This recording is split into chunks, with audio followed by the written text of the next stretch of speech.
Hello students, welcome back to our YouTube channel NB creator.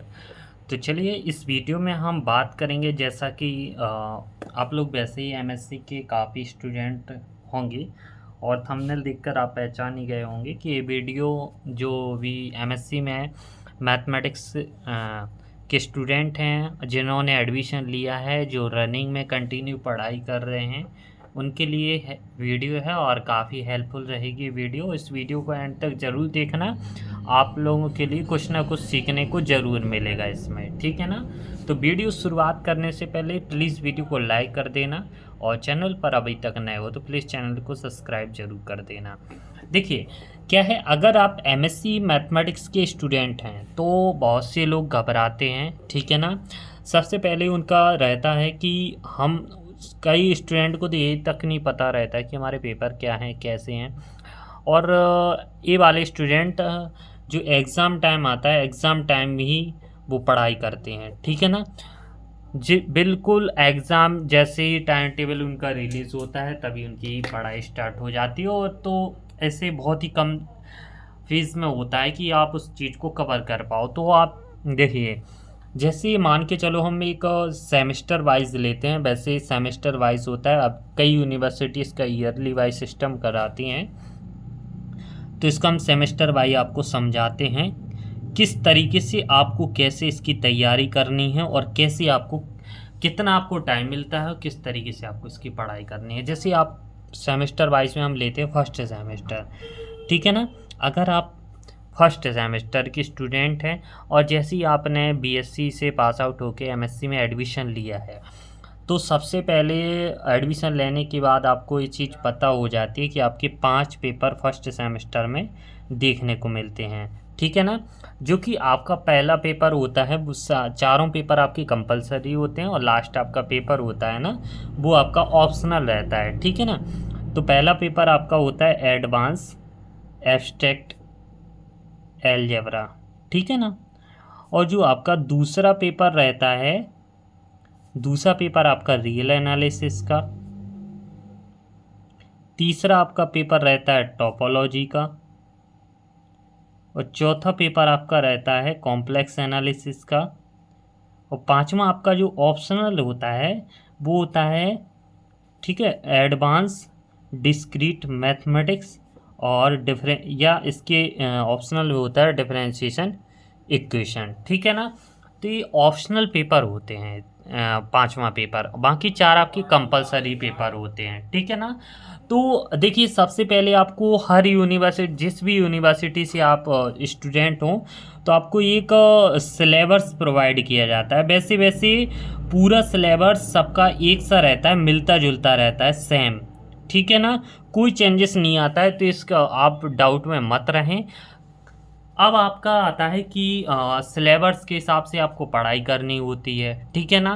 क्योंकि आपका जब exam आता है ना, तो आप उस चीज़ को कंटिन्यू नहीं कर पाते हो, ठीक है। तो थोड़ा थोड़ा करके आपको शुरुआत से ही लेके पूरा तैयार करना होता है। इसलिए हमने आप लोगों के लिए एक बिल्कुल बेहतरीन तरीके से हैंड रिटन नोट्स भी बनाए हैं, जो हम आपको प्रोवाइड भी कराते हैं। काफ़ी इसकी सैम्पल वीडियो हमने सैम्पल वीडियो भी और लेक्चर वीडियो भी यूट्यूब पर अपलोड की हैं। आप प्लेलिस्ट में जाके उसको आसानी से चेक कर सकते हो, ठीक है ना। इतनी आसानी है कि अगर आप एमएससी में एडमिशन ले लियो, तो आप देखिए sample hand written notes purchase कर सकते हो, उसी की सहायता से आप लेक्चर की सहायता से उसको पढ़ सकते हो। प्लेलिस्ट्स में आपको इंपॉर्टेंट क्वेश्चन मिल जाएंगे। तो आप एग्जाम टाइम जैसे हम यहाँ से एक लॉन्ग इंपॉर्टेंट क्वेश्चन 20 बनाते हैं, 20 में से आपको 15, और जो भी स्टूडेंट पास आउट होना चाहते हैं उनके लिए हम टॉप 10 बनाते हैं। टॉप 10 में आपको गारंटी से 8 क्वेश्चन या 9 क्वेश्चन तो आ ही जाते हैं, ठीक है। तो इस बात को लेकर हम आपको सर्टिफाई करते हैं कि बिल्कुल 8 क्वेश्चन आपको देखने को मिलते ही है। अब क्या रहता है कि इस जैसे आपके पेपर रहते हैं, तो आप उस चीज़ को लेके हमसे कांटेक्ट भी कर सकते हो। आपको हम डिस्क्रिप्शन में नंबर भी दे देते हैं, आप उस चीज़ की जानकारी भी ले सकते हो।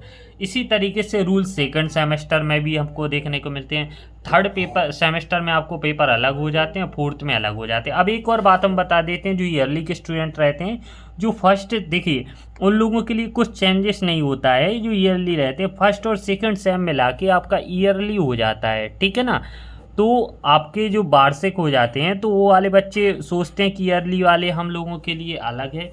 तो वही आपको जो फर्स्ट सेमेस्टर में पेपर एडवांस एब्स्ट्रैक्ट अलजेब्रा की 5 यूनिट पढ़ने को मिलेंगी, वही सेकंड लास्ट के सेमेस्टर में दोनों 10 यूनिट आपको ईयरली सिस्टम में देखने को मिलेगा और पेपर आपका 100 मार्क्स का रहेगा।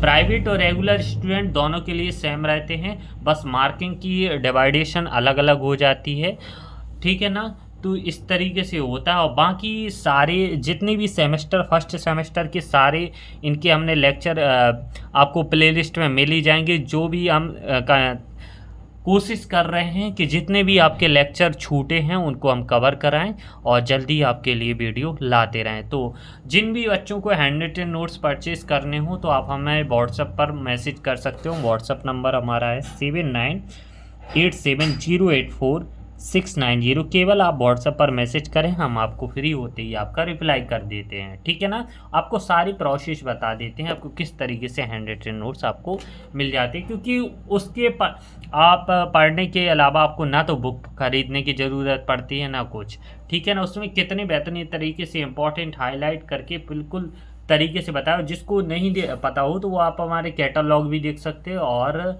सैम्पल वीडियो भी देख सकते हो। तो चलिए, वीडियो अगर अच्छी लगी हो तो इसी तरीके से आपके 4 सेमेस्टर रहेंगे और फिर मिलते हैं और लेक्चर लाते रहेंगे, इंपॉर्टेंट क्वेश्चन लाते रहेंगे। तो चलिए, वीडियो को लाइक ज़रूर कर देना, अपने सारे फ्रेंड्स के साथ शेयर कर देना। फिर मिलते हैं नेक्स्ट वीडियो में नेक्स्ट लेक्चर के साथ। और एक और आप आपको बता देते हैं, फर्स्ट सेमेस्टर के लिए आपका टाइमिंग जो मिलता है वो मिलता है आपका 4 महीने या 4 + 5 महीने का, ठीक है ना।